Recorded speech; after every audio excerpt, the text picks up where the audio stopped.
नमस्कार, India times पर आप सभी का स्वागत है। मैं आपके साथ आदर्श तिवारी और एक बार फिर से नरेंद्र मोदी ने पूरी दुनिया को झुकाया है। मोदी ग्लोबल साउथ के लीडर बन गए हैं। चीन को झुकाया, हिंदुस्तान का झंडा लहराया है। घाना में सर्वोच्च नागरिक सम्मान मिला। त्रिनिदाद की संसद में ऐतिहासिक संबोधन किया। नरेंद्र मोदी ने एक बार फिर से पूरी दुनिया को ताकत दिखाई है। जिस धरती पर चीन ने दशकों तक कर्ज के जाल में बिछाकर वर्चस्व बनाया, अब वहीं से उठी है एक आवाज, भारत अब नेतृत्व करेगा। जी हां, प्रधानमंत्री नरेंद्र मोदी इन दिनों एक ऐतिहासिक यात्रा पर हैं। 8 दिन 5 देश, एक के बाद एक मुलाकातें, भाषण, समझौते और सम्मान। लेकिन यह सिर्फ एक दौरा नहीं है, यह एक रणनीतिक मिशन है।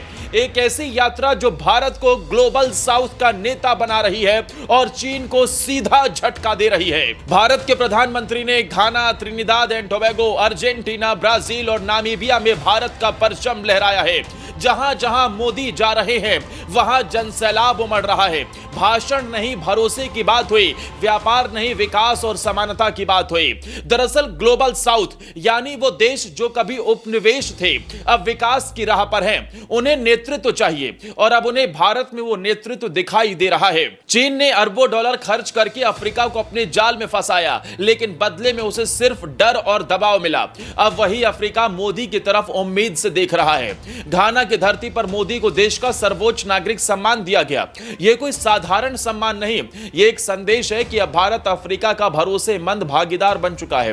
त्रिनिदाद एंड टोबैगो की संसद में प्रधानमंत्री मोदी ने जो भाषण दिया, उसने न सिर्फ वहां के सांसदों को खड़ा कर दिया, बल्कि दुनिया भर के नेताओं को भी सोचने पर मजबूर कर दिया। जहां चीन अफ्रीका को कर्ज देकर गुलाम बनाना चाहता है, वहीं भारत दोस्ती और विकास की बात कर रहा है। मोदी ने साफ कहा, भारत सिर्फ व्यापार नहीं करता, भारत भरोसा देता है।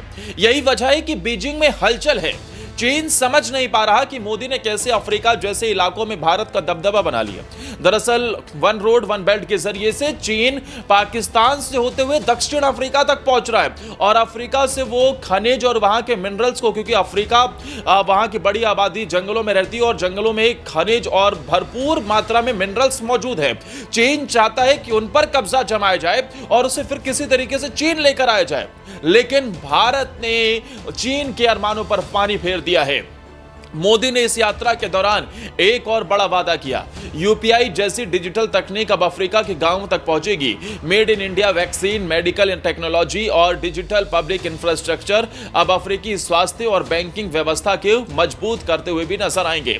वहीं भारत अब सिर्फ आर्थिक ही नहीं, सुरक्षा के क्षेत्र में भी अफ्रीका का भरोसेमंद साथी बनता जा रहा है। संयुक्त सैन्य अभ्यास, डिफेंस ट्रेनिंग और रणनीतिक समझौते अब अफ्रीका को भारत के और करीब ला रहे हैं। मोदी ने साफ कहा, 21वीं सदी भारत की होगी और इसकी शुरुआत अफ्रीका की धरती से हो चुकी है। अब भारत ग्लोबल साउथ का नेता है। लैटिन अमेरिका, अफ्रीका और एशिया के विकासशील देश भारत की तरफ उम्मीद से देख रहे हैं। 8 दिन 5 देश, अफ्रीका से लैटिन अमेरिका तक। ब्रिक्स समिट में भारत की मजबूत भागीदारी, चीन के प्रभाव को संतुलित करने की रणनीति, डिजिटल पब्लिक गुड्स का निर्यात, मेडिकल और एजुकेशन सहयोग बढ़ाना, भारत को लोकतंत्र और विकास का रोल मॉडल बनाना। और यही मोटिव के साथ नरेंद्र मोदी इस वक्त 5 देशों की यात्रा पर हैं। ये 2 दशकों में पहली बार हो रहा है जब किसी प्रधानमंत्री ने इतनी बड़ी यात्रा की हो।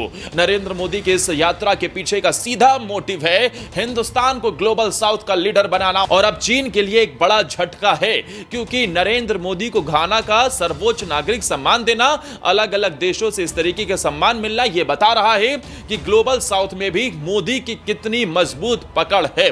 दोस्तों, क्या आप भी मानते हैं कि नरेंद्र मोदी दुनिया के सबसे बड़े नेता हैं? और नरेंद्र मोदी की इस यात्रा को 10 में से आप कितने नंबर देना चाहेंगे? क्या आप मानते हैं कि आज भारत ग्लोबल साउथ का लीडर बनने के लिए सबसे प्रबल दावेदार है? कमेंट में अपनी राय जरूर दें। वीडियो पसंद आई हो तो लाइक और शेयर करना बिल्कुल न भूलें।